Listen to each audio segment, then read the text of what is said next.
Hello दोस्तों, मेरा नाम आस्तिक झा है और मैं आप सभी का गौतम झा संक्षिप्त क्लासेस पर हार्दिक स्वागत करता हूं। हम लास्ट क्लास में पॉलिनोमियल्स की चैप्टर्स कर रहे थे और हमने जाना था कि पॉलिनोमियल होता क्या है। पॉलिनोमियल को दो टर्म्स एंड डिग्री के आधार पर हमने डिवाइड करके देखा था।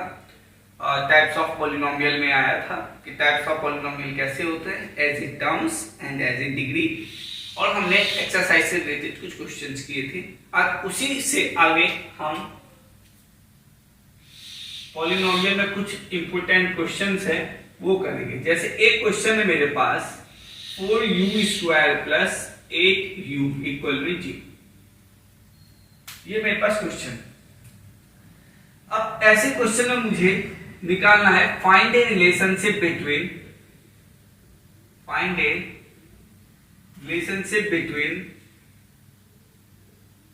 zeros and coefficient, ये फाइंड करना है। तो जीरोज मैंने आपको बताया था कि उस इक्वेशन के फैक्टर, एंड कोएफिशिएंट मतलब वेरिएबल के साथ जो मैथमेटिकल टर्म ऐड होता है, जो मल्टीप्लाइंग पोजीशन पे होता है। जैसे u के साथ कौन सा मैथमेटिकल टर्म्स है, 8 है, तो ये u का कोएफिशिएंट हुआ। u² के साथ कौन सा है, 4 है, तो ये 4 u² का कोएफिशिएंट हुआ। ये बात आपको समझ में आई होगी। ठीक, इसमें कौन सी वैल्यू कॉमन आ रही है भाई? स्टेप 1 क्या होता है कि आप वैल्यू में से कोई या तो कांस्टेंट टर्म और x² के कोएफिशिएंट, यहाँ पे x² नहीं है, u² है, तो उसके कोएफिशिएंट के साथ हम मल्टीप्लाई करते हैं। लेकिन कांस्टेंट टर्म तो है ही नहीं। इससे कांस्टेंट टर्म क्या है कि मैंने आपको पहले क्लास में बताया था कि कांस्टेंट टर्म है क्या। कांस्टेंट टर्म ऐसा टर्म है जिसमें वेरिएबल हाइट फॉर्म में होता है। हाइट फॉर्म में कैसे, मान लो 26 है, तो ये मेरा कांस्टेंट टर्म हुआ। क्यों? इसको मैं 26x⁻0 भी लिख सकता हूं। और ये देखो, ये हाइट फॉर्म में है कि नहीं है, x⁻0 होगा। सर x⁻0 कहां से आ गया? Because we know that the value of x⁻0 is equal to 1। x⁻0 की वैल्यू 1 होती है और 1 की मल्टीप्लाई 26 में करूंगा तो 26 आ जाएगा। एज ए इसी प्रकार x⁻0 हमारा हाइट फॉर्म में होता है। तो ये बात आपको समझ में आई। अब इसमें से उसके बाद हम क्या करते हैं, स्टेप 2, जब आप फैक्टर कर लेते हैं, गुणनखंड कर लेते हैं, तो आप उस इक्वेशन में से एक ऐसी वैल्यू कॉमन लेते हैं जो दोनों पार्ट में कॉमन आए। ठीक है, यहाँ पे देखो 4 है, यहाँ पे 8 है, तो भाई 8 और 4 दोनों 4 से जाएंगे। सबसे बड़ी वैल्यू लेनी होती है जो दोनों वैल्यू को काट दे। अब बोलोगे सर 8 ले ले, क्या 8 4 को डिवाइड कर पाएगा? यहाँ पे हाफ का मामला नहीं चलता है, पूर्ण रूप से होल नंबर यानी पूर्णांक नंबर चाहिए। तो यहाँ से हम 4 कॉमन ले सकते हैं और एक u कॉमन आ गया। ठीक है, यहाँ पे क्या बच गया, u, और यहाँ क्या बच गया, 4 2 8, और u आपने कॉमन ले लिया था। यहाँ तक बात समझ में आई। अब करते हैं comparison. 4u 0 on comparison,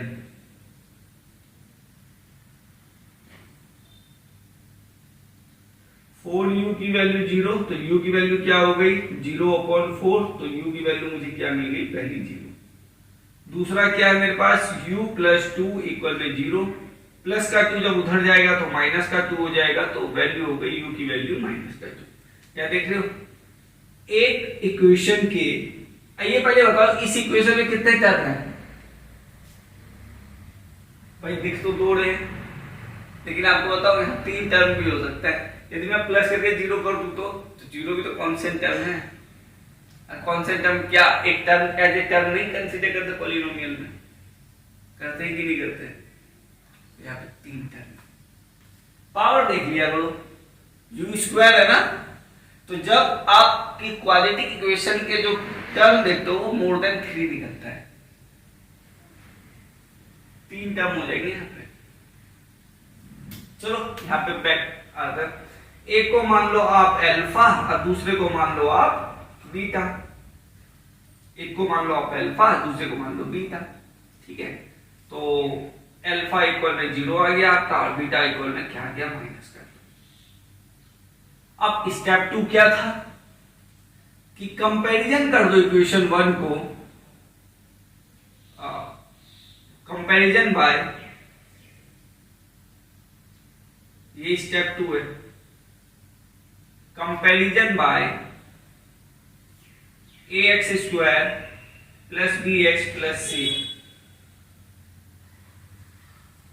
of equation 1।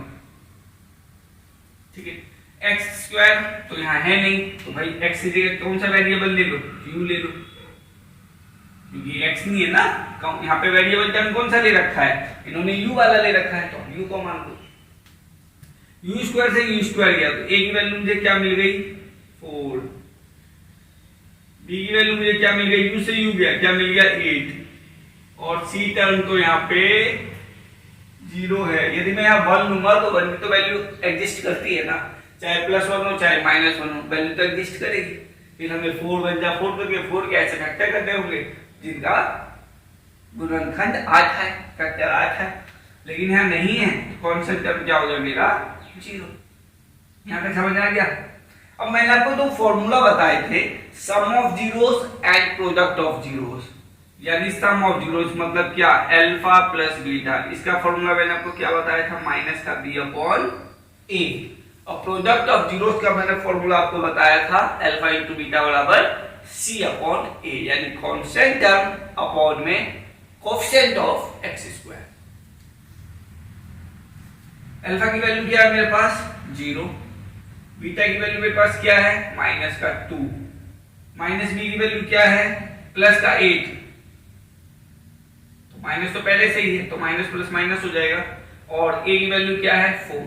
इन दोनों की वैल्यू इक्वल आनी चाहिए, 0 प्लस माइनस माइनस का 2, ये क्या हो गया 4 2 जा 8, तो वैल्यू क्या बची मुझे -2, और 0 में से -2 गया माइनस का 2 और माइनस, दोनों वैल्यू इक्वल आ गई ना आपकी। यदि दोनों वैल्यू इक्वल है यानी आपने रिलेशनशिप को बिल्कुल अच्छे से बताया। रिलेशनशिप मतलब मैं बराबर तू बराबर, ना तू छोटा ना मैं बड़ा। रिलेशनशिप निभता ही ऐसे है, कोई छोटा बड़ा नहीं है, हम सब इक्वल है। अब आते हैं प्रोडक्ट ऑफ जीरोस पे, तो अल्फा इंटू बीटा बराबर क्या हो गया हमारे यहाँ पे c अपॉन a। चलो इस पे भी रख लेते हैं। अल्फा की वैल्यू क्या है मेरे पास 0, और बीटा की वैल्यू मेरे पास क्या है माइनस का 2, c की वैल्यू क्या है 0, और a की वैल्यू क्या है 4। 0 की मल्टीप्लाई जिससे होगा वो 0, 0 से जो टकराएगा 0 में मिल जाएगा, और 0 अपॉन 4। यदि यहाँ नीचे 0 होता 4 अपॉन 0 होता तो मैं क्या कर देता अनडिफाइंड, क्योंकि हम 0 की टेबल को डिफाइन नहीं कर सकते। मैंने आपको एक पहली क्लास में बताया था, ट्रिग्नोमेट्री की पहली क्लास में। 0/4 क्या हो गया 0, ये देखो, ये आपको 3 नंबर फ्री में दिलाएगा, 3 नंबर। जिसको 3 नंबर चाहिए कॉन्सेप्ट को सीखिए। स्टेप 1, पहले आप जो आपको इक्वेशन दिया हुआ है हमेशा क्वाड्रेटिक देगा, आप उसको फैक्टर कीजिए। फैक्टर के बाद कंपैरिजन करके x के 2 टर्म आएंगे, x की 2 वैल्यू आएगी, एक को आप अल्फा कंसीडर कर लीजिए, एक को बीटा कंसीडर कर लीजिए। आफ्टर दैट आप इक्वेशन 1 को जो मेन इक्वेशन है उसको कंपैरिजन करिए ax² plus bx plus c से। उसके बाद वहां से abc की वैल्यू निकाल लीजिए और फॉर्मूला पुट करिए sum of zeros and product of zeros. आपके 3 नंबर पक्के। बस स्टेप ध्यान रखोगे तो गलती नहीं होगी। बात समझ में आई? चलिए नोट कर लीजिए वाले क्वेश्चंस, और मैं आपको क्वेश्चन देता हूं प्रैक्टिस के लिए, ठीक है? इसकी स्क्रीनशॉट ले लीजिए एक बार आप। अच्छा करता हूं ले लिया होगा। तो एक क्वेश्चन है जिसको घर पे सबको प्रैक्टिस करनी है, नहीं होगा तो आप कमेंट में लिख दीजिएगा सर नहीं हो रहा है, दिक्कत हो रहा है इस क्वेश्चन में, ठीक है? क्वेश्चन है t² माइनस 15 इक्वल टू 0, ठीक है? देखते हैं कितने लोग कमेंट में जवाब देते हैं कि sir we can do it, ठीक है? या हमने वी हैव डू इट, हमने कर लिया। Let's check who will be able to solve this question. Properly. Okay, जो ना कर पाए तो कमेंट सेक्शन में अटेंडेंस जरूर लगाए। सर नहीं हुआ मैं आपको पक्का करूंगा, ठीक है। चलो अब इससे आगे वाले क्या आगे बढ़े, सिलेबस भी कवर करना है।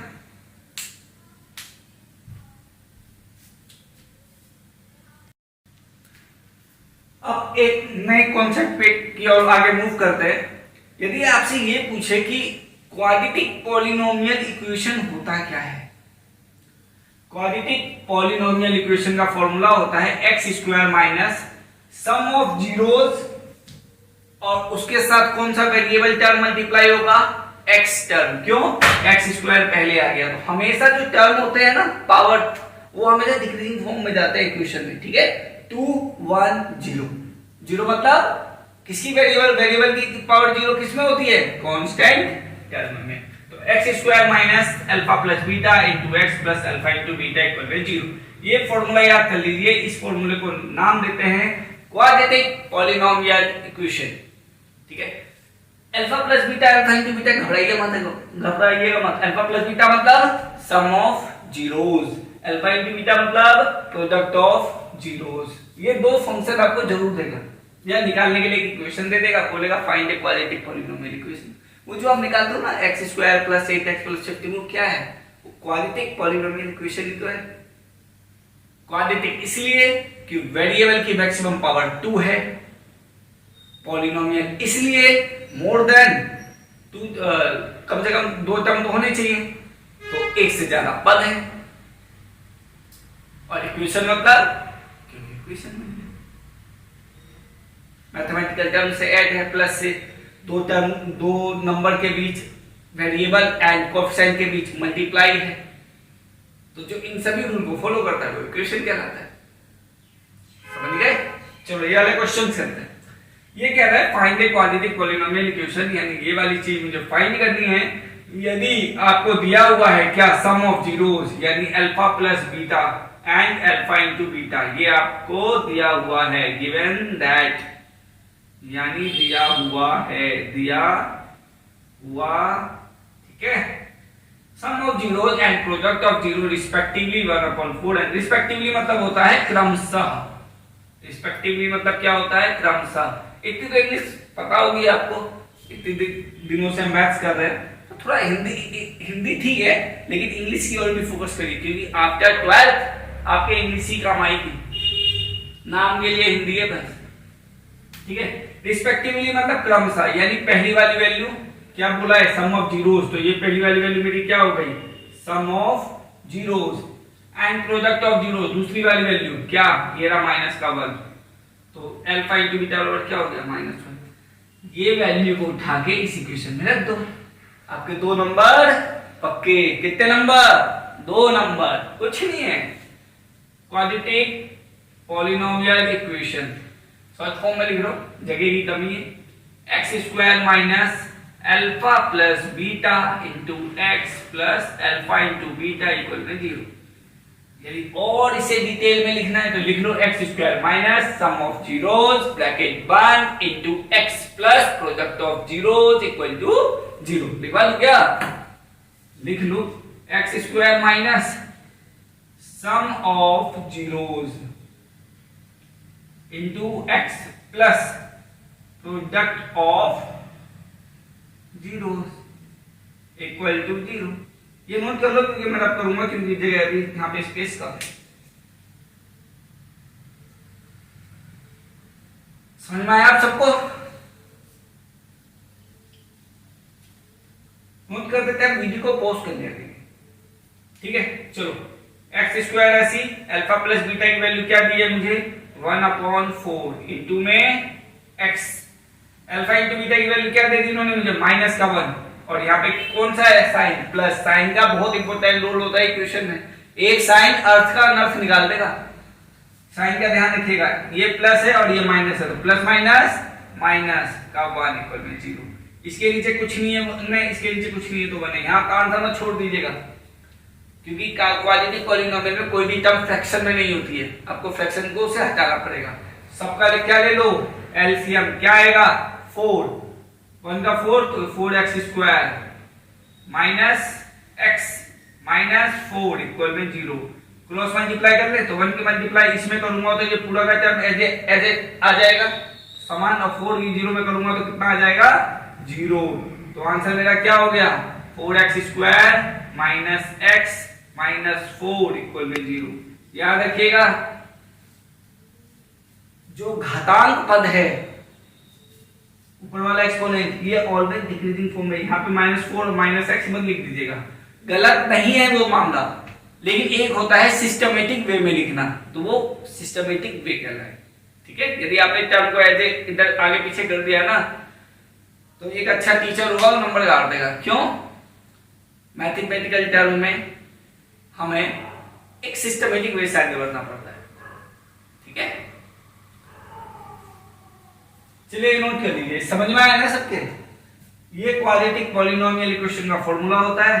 आपको ऐसे कोई इक्वेशन देगा, दो नंबर दे देगा, एक दे देगा सम ऑफ जीरोस, एक दे देगा प्रोडक्ट ऑफ जीरोस, दोनों वैल्यू को ध्यान रखनी है।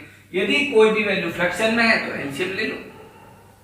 एलसीएम तो आता है ना आप सबको, क्योंकि अब तो मैंने कितने भी पूछा है कमेंट सेक्शन में, किसी ने नहीं बोला कि सर मुझे इसमें दिक्कत है, इसलिए मैं ये मान के चल रहा हूं कि आपको एलसीएम में कोई भी दिक्कत नहीं है। ये मोस्ट अच्छा क्वेश्चन था, 2 नंबर का है, ये नोट कर लीजिए। फिर मैं आपको एक होमवर्क क्वेश्चन देता हूं।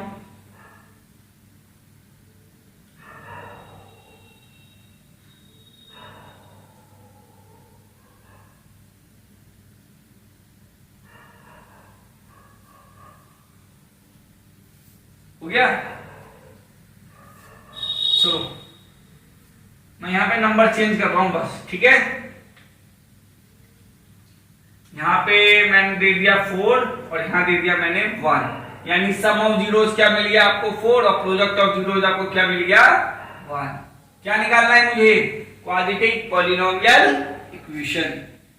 जल्द से जल्द मुझे क्वेश्चन सॉल्व करके आप कमेंट सेक्शन में बता दीजिएगा कि sir I have to do it, हमने कर दिखाया है। ठीक है, मेहनत करने वालों की कभी हार नहीं होती।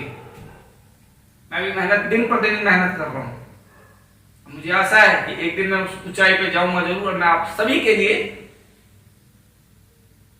कुछ अच्छा जरूर करूंगा कि आप भी उस बुलंदियों पर, उस ऊंचाइयों को छू सके। ठीक है, यदि क्लास आपको अच्छी लगी हो, यदि आपको मैंने जो आज क्वेश्चंस कराए हैं, जो कॉन्सेप्ट सिखाए हैं, यदि आपके जीवन में ये परिवर्तन लाने में कामयाब हो पाए, आपको बोर्ड में एग्जाम दिलाने में सक्षम हो पाए, यदि आपको ऐसा फील होता है तो प्लीज वीडियो को लाइक और शेयर किए बिना कोई नहीं जाएगा।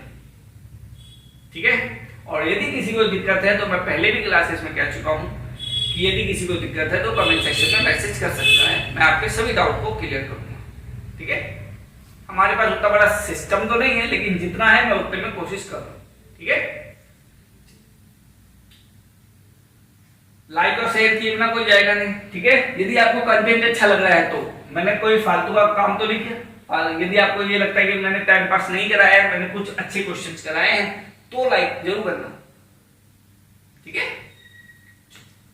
मिलते हैं अगली क्लास में और भी अच्छे इंपॉर्टेंट क्वेश्चंस के साथ, इसी टाइम इसी वक्त यहीं पे। खुश रहिए, आबाद रहिए, पढ़ते रहिए, मेहनत करते रहिए। जय हिंद, जय भारत।